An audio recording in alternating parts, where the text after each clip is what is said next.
এই যে একটা বিচার খেলা হচ্ছে আন্তর্জাতিক অপরাধ ট্রাইব্যুনালে এবং যা কিছু হচ্ছে এই 2 দিন পর কিছুই হবে না। বাংলাদেশে এখন পর্যন্ত কোনো দুর্নীতির বিচার হয় না, এখন পর্যন্ত না। এত উইক সরকার, বিপ্লব উত্তর অথবা গণ অভ্যুত্থান উত্তর কোনো সরকার এইভাবে সফল হয় না। জিয়াউর রহমানের মেইন পলিসি ছিল অ্যান্টি ইন্ডিয়ান স্ট্যান্ড, জনগণের স্বার্থে এবং দেশের স্বার্থে। সেইভাবে যখন 2008 সাল পর্যন্ত আসলো, এর ভিতরে আরও অনেক কিছু তো হয়েছে, কিন্তু 2009-এর পরে এই সরকার ইন্ডিয়া যেভাবে চেয়েছিল ঠিক সেইভাবে তারা পরিচালনা করছে। দেশের স্বার্থ এবং জনগণের স্বার্থ বাদ দিয়া সম্পূর্ণভাবে ইন্ডিয়ান স্বার্থ তারা উদ্ধার করছে। মারুফ ভাই যেরকম বললো যে সমস্ত প্রতিষ্ঠান ধ্বংস করছে, মাদ্রাসা বোর্ডের চেয়ারম্যান কে হবে, চিফ অফ আর্মি স্টাফ কে হবে, পুলিশ প্রধান কে হবে, সব কিছু তারা নির্ধারণ করতো। আর্টিকেল লেগে এই তহিদ সাহেব বলেছে। এইখান থেকে একটা ছিল যে এই পাপেট সরকারকে, যারা একটা মাফিয়াতন্ত্র এবং নিকৃষ্ট স্বৈরতান্ত্রিকতা সৃষ্টি হয়েছিল, মানে জনগণকে যারা একটা এই যে স্বৈরতান্ত্রিকতার শেষ জায়গায় নিয়ে গেছিল, এরকম উদাহরণ খুব কম পাবেন। সেইখান থেকে জনগণ, ছাত্র তারা ঘুরে দাঁড়ালো।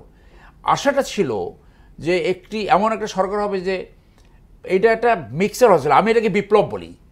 পরিবর্তনের আকাঙ্ক্ষায় যখন কোনো সরকারকে জোরপূর্বক বিতরণ করা হয়, কিক আউট করা হয়, ওইটা একটা বিপ্লব। আপনি যদি গুগলে দেখেন ডেফিনেশনটা, তাহলে কি করা উচিত ছিল যে আজকে অন্তত টপ 100 গণহত্যাকারীকে বিচার করা হচ্ছিল। সেটা কীভাবে করতে পারতো? প্রোক্লেমেশন করে। যদি সংবিধান পরিবর্তন নাও করে, সংবিধান এবং প্রোক্লেমেশন একসাথে যেতে পারতো। এখানে যদি কন্ট্রাডিকশন হতো। আপনি এখন অন্তর্বর্তীকালীন সরকারের কথা বলছেন। আমি সেখানে বলছি সেই প্রত্যাশার কিছুই তারা পূরণ করতে পারে নাই। কাগজে কলমে কিছুটা হয়েছে।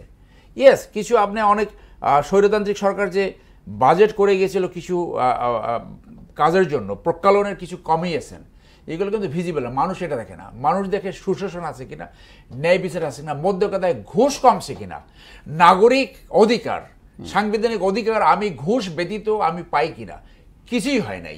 যার জন্য আওয়ামী লীগের ভিতরে একটা ধারণা সৃষ্টি হয়েছে যে এই যে একটা বিচার খেলা হচ্ছে আন্তর্জাতিক অপরাধ ট্রাইব্যুনালে এবং যা কিছু হচ্ছে এই 2 দিন পর কিছুই হবে না। ফ্যাক্ট রিমেন্স, বাংলাদেশে এখন পর্যন্ত কোনো দুর্নীতির বিচার হয় না, এখন পর্যন্ত না। আমাদের সুপ্রিম কোর্টের অনেক দুর্বল। আপনি প্রসিডিউরাল মিস্টেক ধরে সাবস্ট্যান্টিভ দুর্নীতির মামলা খালাস করে দেয়। আগেও হয়েছে, এখন হচ্ছে, এই 5ই আগস্টের পরেও হয়েছে।